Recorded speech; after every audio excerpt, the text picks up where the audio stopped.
All right, folks, ladies and gentlemen, an all-new episode you don't want to miss. It's a big one, too. Nelson Torres here, along with Caroleen Stewart. Yo. And we have here a huge special guest here, Audrey Hollander, right? Hollander, yes. I keep asking you that. Audrey, the one, the only Audrey Hollander. Audrey Hollander, yes, indeed. Hi. The legendess, as Caroleen likes to say. Quite the legendess. And if you know, you know. Oh, thank you. So with that, WTF TV starts now.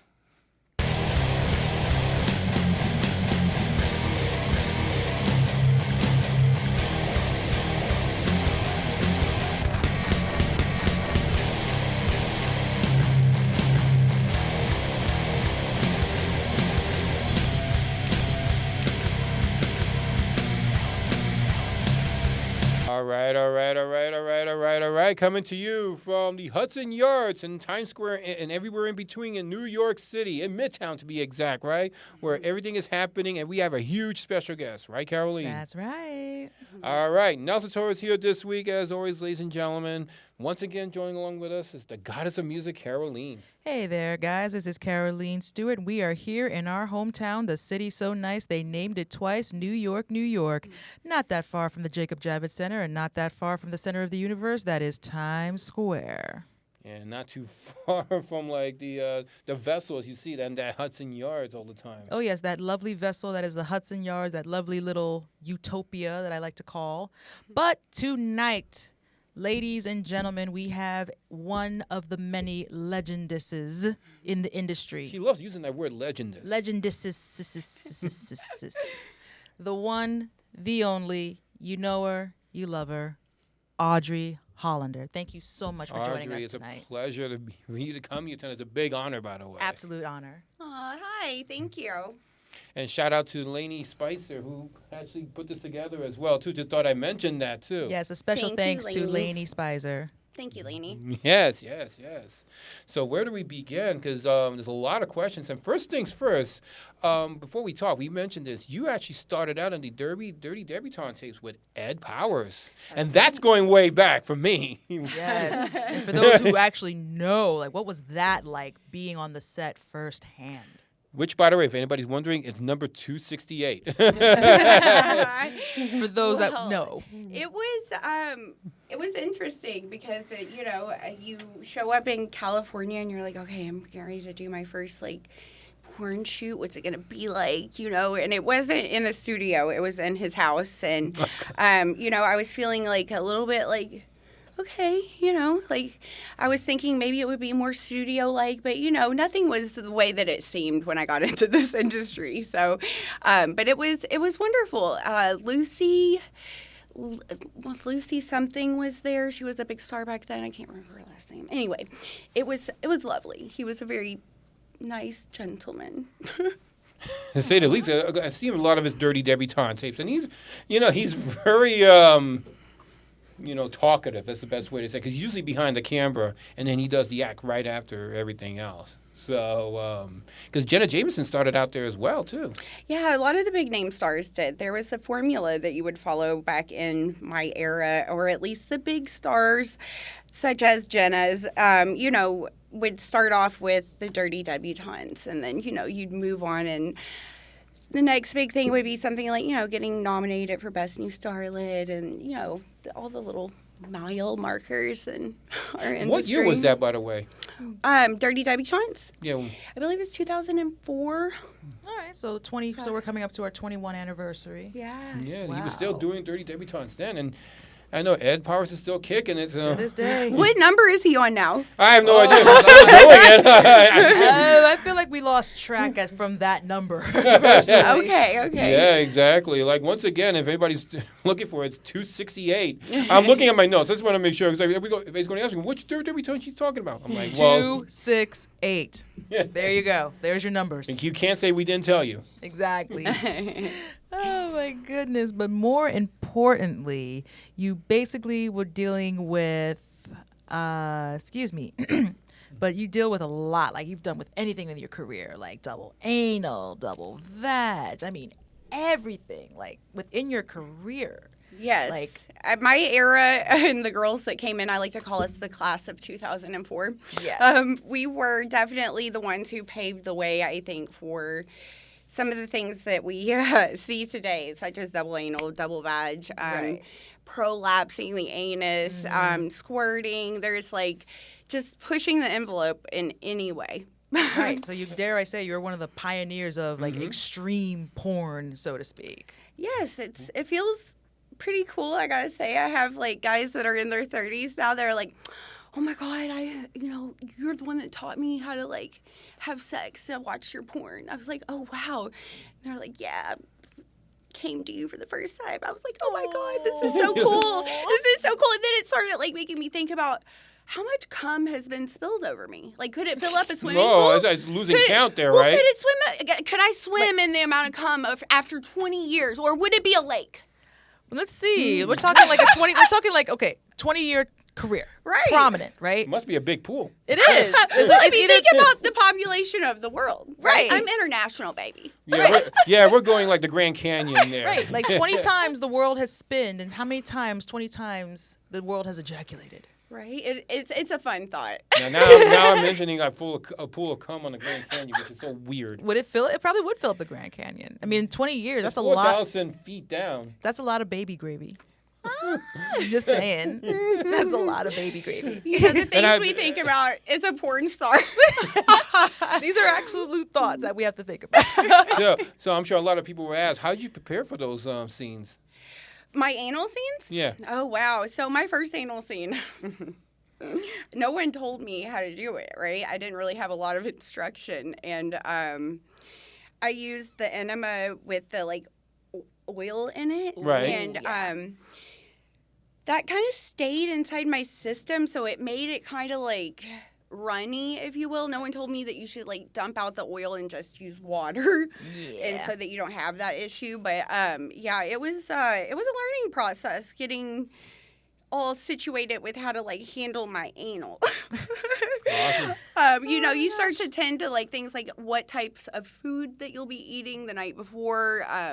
What goes in must come out. I'm visioning that right now. That's why. No, I heard it's a whole procedure. It is. And then, like, honestly, it's become a lifestyle for me. Like, after, doing it for work, I realized how good it felt to have, like, a clean colon and just to be regular about cleaning it out. And so it just became a part of my life. So it's fleshing out everything that you have.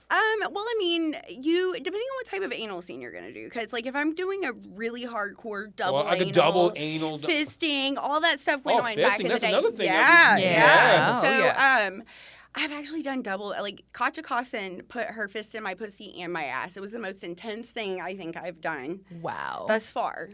Most intense. Depending on how big her fist is. She had small hands. It worked. Not compared to mine. So. Holy crap. No. Yeah, that's a baby's head. That's another level. That's a baby's head going in. I mean, I've only fisted somebody once. That's a baby's head going in. Did the ass start to eat your hand? Because, like, literally, it's like you feel like it's like sucking it in to the point where you get a little uncomfortable. I mean, You're I like, to whoa. I mean, it was a little bit easy. Just have a little bit of lube. It's just like a lot of. It's the pressure goes, like, as you go deeper, the pressure, like, it feels like it's a suction. Yeah, it's like. Yeah, because I've gotten past... it was an interesting experience. She was there. And it was fun. Did you have a glove on? No. Okay, so I always worry about my nails. So I like to fist with gloves. Yeah, I worry about nails, too, even if the real ones, but I always wear gloves. Yes, gloves are. And I think people like things raw. I'm not sure why, but speak for yourself. Yes, not everyone, but everybody's different, right? Well, every trash can has its lid. So. Oh, Caroleen. That's why you're the goddess of music. I love it. I'm very clever with my words. That's why I'm a lyricist. She's in a band, by the way. Yes, I am. Nice. What do you play? I play the vocal cords. Awesome. Well, you have a great voice. Oh, thank you kindly. Yeah, so I like to do more fisting, but... How's it sound when you're moaning? Oh, I can... Ooh, a little too personal. Free trial expired. That's funny. That's what it sounds like. Free trial expired. We just went from fisting to her singing, which is weird. It's weird no, transition. She wants to know free trial expired. No, I was just... Well, she was the one fisting with you, or she was just witnessing? I had the popcorn.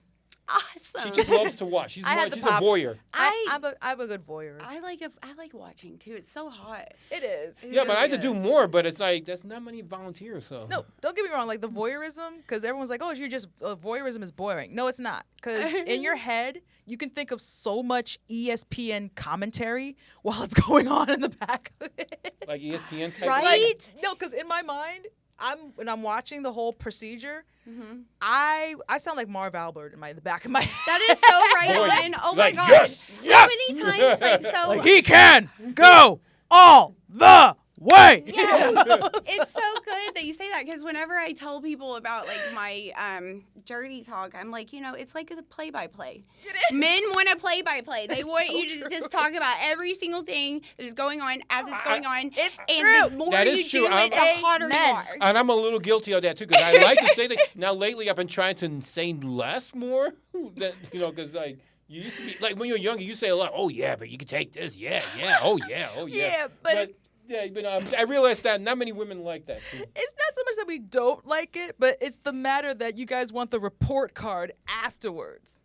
Like you want us to give ESPN commentary on how the hell you guys do. Like, are you guys the good NFL draft? Or somebody taking notes after the fact. Like are you guys good enough for the Knicks or the Nets? Am I good for the Giants or the Jets? Maybe the Bills, but Yeah, but I think a lot of guys want to know what they think. Like a Yelp review. So that's what it is. Most guys. One star. It's like an ego thing. So it is. But That's all it lately, is. I've kind of calmed down. When I was like, if anything happens, wham bam, thank you, ma'am. I don't need to know after the fact. But that's what it is with voyeurism. Like you're your own commentary in the back of your head when you're watching it. Yes. Because you can either have this big grin on your face because you're laughing at it, or And guys do like other people watch. It's And true. I'm sure you know that, Caroline. It's you true. See other guys, It's true. And I think it's just the fascination about it too. And I think I Spotlight. still do. Yeah, like, I'm very selective of who watches too, because you don't know who's going to watch, and then we report it back. To whom? I think it varies. I think it varies to the form of who's watching. I think it's like if I know who's watching, then yeah, it's spotlight syndrome. Then all right, let's go. Lights, camera, action, But then, if it's nobody, then, that's how I would look at it. So do you have like a favorite sex act that you like to do? Like personally, I enjoy, honestly, in my personal life, it's funny.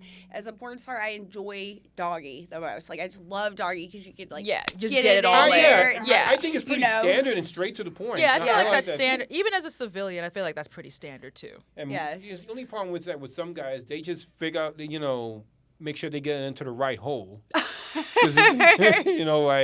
Well, depending on who you're fucking, because I've been told that sometimes my ass can mimic a pussy because it likes to open up. Yeah. So I did that one time where I accidentally put it into the to the anal thinking it was a pussy because I just went in. Yeah. So how was the reaction or response? Which Her one? response was, "Oh," and she wasn't expecting it, but it wasn't. Yeah, it's either ooh or wrong hole. Wrong hole. I always love the ones who are like, I've never done anal, and then like you get to play in with their butthole, and you're like, oh, that's you've never done anal. you've Okay. never- Okay. Oh my God. It's usually the guys though that I play with that I have that it's scenario with, because I think they're a little either just not wanting to say that they like anal play, but male or female or however you identify, we all like anal. I think Everyone, listen. I say this constantly because it's the truth. 50% of the population of the world are dicks. 50% of the population are cunts. But everyone 100% is an asshole. Gotcha. Which leads me to the next thing. And I think around 2004, 20 years. Yep, 21 years. You did an all-girl sex scene. So what happened there? Ooh, violation of Audrey Hollander by Yes. JM Productions. That was another mile marker. Usually, whoever shot that movie was definitely going to win Best All-Girl Sex Scene because they were usually so well put together. They had the biggest name stars, in the show, as well as like heavy hitters. Right.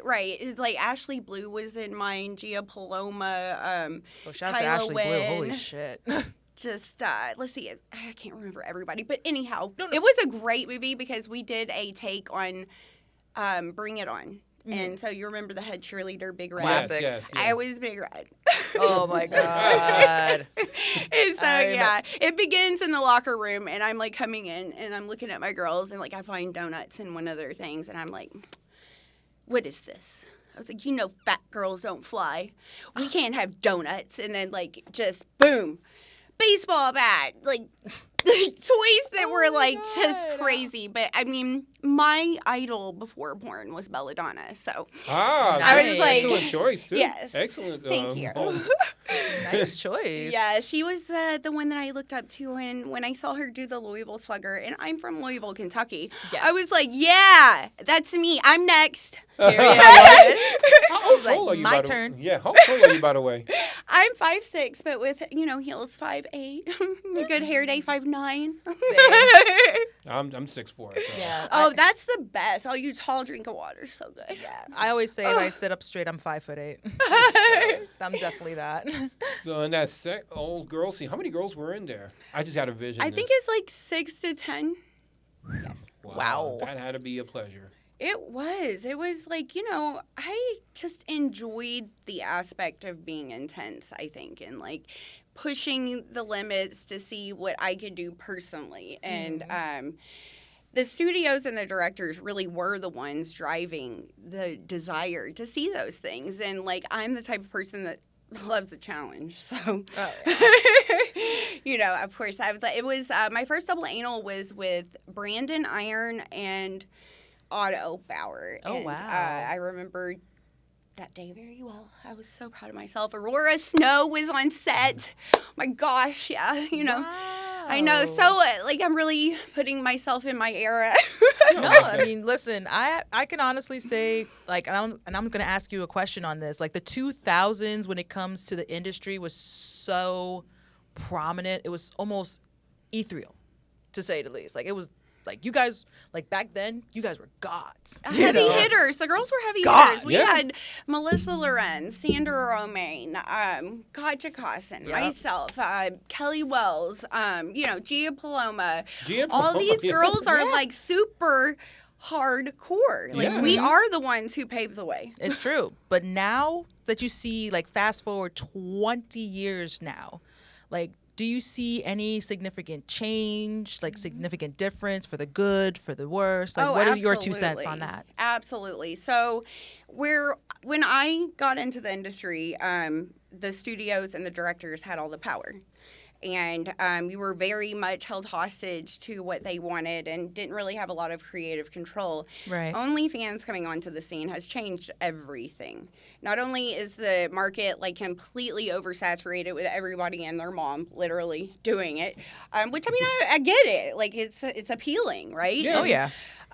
But because of that, like the studios and the directors have lost a lot of their power because, like, you know what I mean? We can go on OnlyFans and work making $20,000 a month easy and not have to sit on set for 12 to 16 hours. And, but I appreciate coming from a time where we sat on set for, 16 hours and then showed up again the next day and, like, did it all again. Yeah, and it was fun. It was just a part of, like, that era. And so now with the creator scene and OnlyFans, people use their camera phones and tripods. And, like, the girls are like, are we done shooting? Like, after, like, 20 minutes because they're making reels and things that are super quick cuts. And I appreciate the art of what it is now. Yeah, and there's no crew either because they just simply put on a camera on the tripod. Camera, ring light. I'm everything. Go. I do makeup, set design, camera, editing, like all of it. All of it. And I write the stories, like if I, make them for my little scenarios on OnlyFans. But I enjoy it. It's a lot of fun. And I enjoy the creative control because I have a very unique look, I think. And, as I've gotten older, I've been able to evolve sexually and, like, just, like, understand my beauty in a much different way. Right. I see. And so I feel like I'm able to portray myself in the light that shows me the best, or, like, my angles, you know what I mean? Like, when you were working in studios back in the day and the directors, like, they're doing, like, 5 scenes a day sometimes, and you're not always getting the most favorable work with your angle, with that. You know, you don't want to be too fussy because you want to get hired back. Exactly. So you were one of the girls that was like, I'm going to show up, be in that makeup chair by 9 o'clock, and, like, my ass is ready. I got my butt plug in, and I'm going to shoot. And, like, part of what the appeal was, I think, for me anyway, and, you know, directors wanting to hire me regularly was that I was consistent. I was reliable. I'd show up early in the morning, and, you know, I would do my job without, like, a bunch of, like, whining or crying or, like, extra. Right, you just go. Yeah, exactly. So real quick before we move on, we were shooting behind the scenes earlier, and you came to the studio for the first time, which is a big deal to me that you came actually here too. Thanks for and having once me. again, Of course. shout out to Ladies Meister to putting this together. So we shot some highlights of the behind the scenes. So let's check this out really quick, and we will be right back.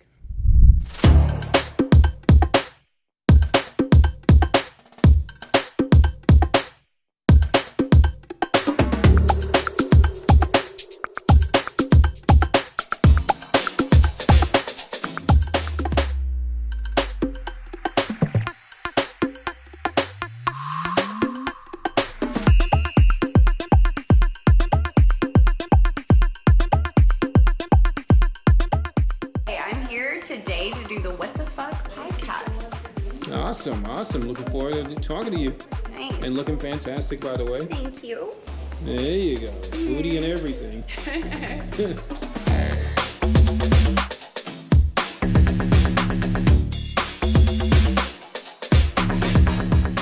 You have to love Audrey Hollander. How can you not?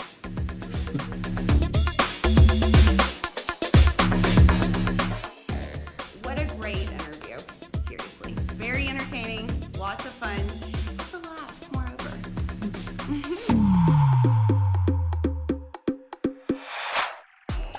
Real sex, and that's right. Perfect. Guys, welcome back. We have here the lovely Yes, Audrey Hollander. Hollander. Audrey Hollander. I mean, I've seen your name, you know, it's on the boxes, everything like that. It's just the pronunciation of your name was kind of tricky, but Hollander, right? Yes, my namesake came from Zavira Hollander, and the reason I did that was because I wanted the era before me to recognize the name and maybe have a question of like, oh, is that the daughter? Are you related? So that, you know, the old school raincoaters along with the new ones could recognize my name. Yes, and also you were inducted to the 2024 Hall of Fame of the AVNs.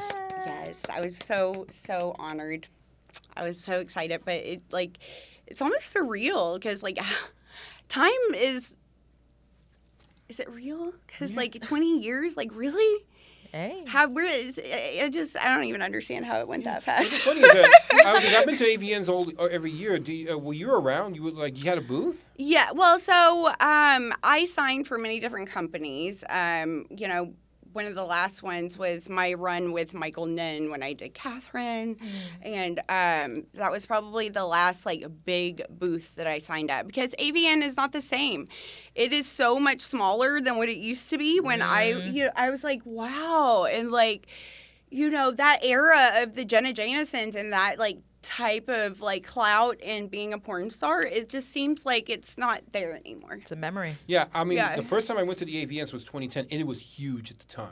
Yeah. So, I mean, it's kind of scaled down, you know, various reasons. It's what it is. I mean, you know, I was there this past year, you know, and I'm planning to go the next year coming up. Yeah, for 2026. Yeah. And Venus Berlin is amazing, too, if you've never tried that one. That's one of my favorite shows. I heard nothing but positive things. Yeah, because we were trying to travel more. We were trying to go to Europe if we can. Oh, yeah. Once I get the passport going, which will be very soon. Yes. Mm-hmm. And I know there's one, I think, in Canada called the Sex Show or something like that. Oh, I haven't been to that one. I'll have to try that. I got to do my research on that one. I've been to New Zealand, a sex show in New Zealand. I heard of that one. That was really cool. I did the boobs on bikes thing. But you know what's funny? The movie that I did that they were promoting at that show, they cut my scene because it was...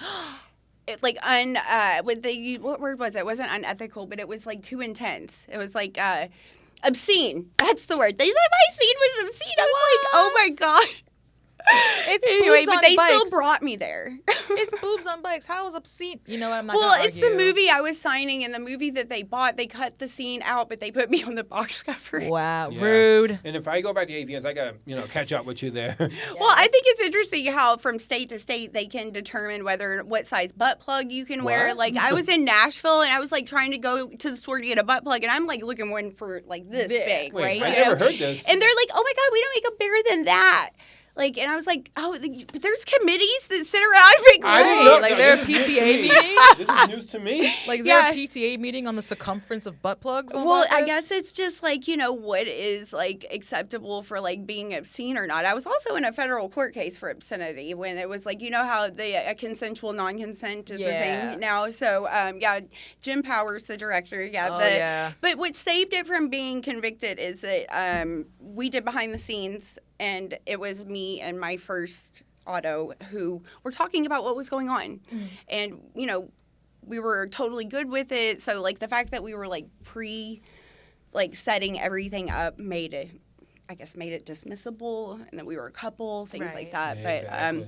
I just think it's kind of, I was like, wow, I've been in a federal court case for obscenity. That's crazy. Crazy times. That's how So, I yeah, think. Out of all extreme things. era of porn, seriously. Yeah. Yeah. So, Unbelievable. with that, we're about to wrap up. Just want to thank you, Audrey Hollander, right? Hollander. Hollander, Jesus. Yeah. So, is there any way we can contact you on social media so they can see you? Yes, of course. The Audrey Hollander on IG, and then the real Audrey Hollander on Twitter.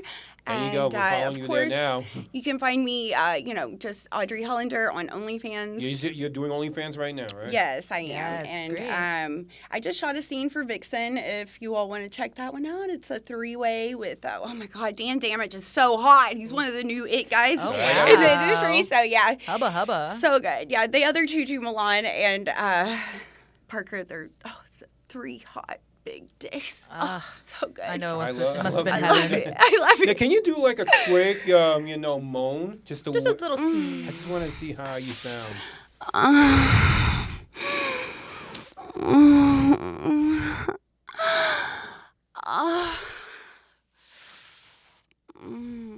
That's a winner, Caroline. That's a way to end the show, huh? 1,000 thank yous, Audrey Hollander. I cannot thank you enough for joining us today. Thank you for having And me. Caroline, where can we find you quick? And you can find me on linktree.com/goddessofmusic87s, where you can find all of my social media outlet, including my band In the Next Life, at linktree.com/In the Next Life. All right, and thank you, 924 Photos, putting this together again, even though he's moving furniture somewhere. Yes, and thank you to Lainey Spicer. Exactly. And For all shout out your- to Rich, too, is helping out behind us, too, so let's not forget that. So with that, just want to thank everybody here, especially at MNN in our home studio. So with that, we'll see you guys, and follow our social medias, by the way. Let's not forget that. Yes. Yeah, of course. And thank you, Audrey, once again. And be sure to follow her. She's worth following. I can tell you that now. Absolutely. And that Mo, too. Not a dull moment in Never a any dull of my moment. moments of life. Never a dull moment in the House of Hollander. I'm one of these rogue people. You never know what's going to happen. It's never a dull moment in the House of Hollander. So with that, we'll see you guys next time in an all-new episode of WTF TV. Bye.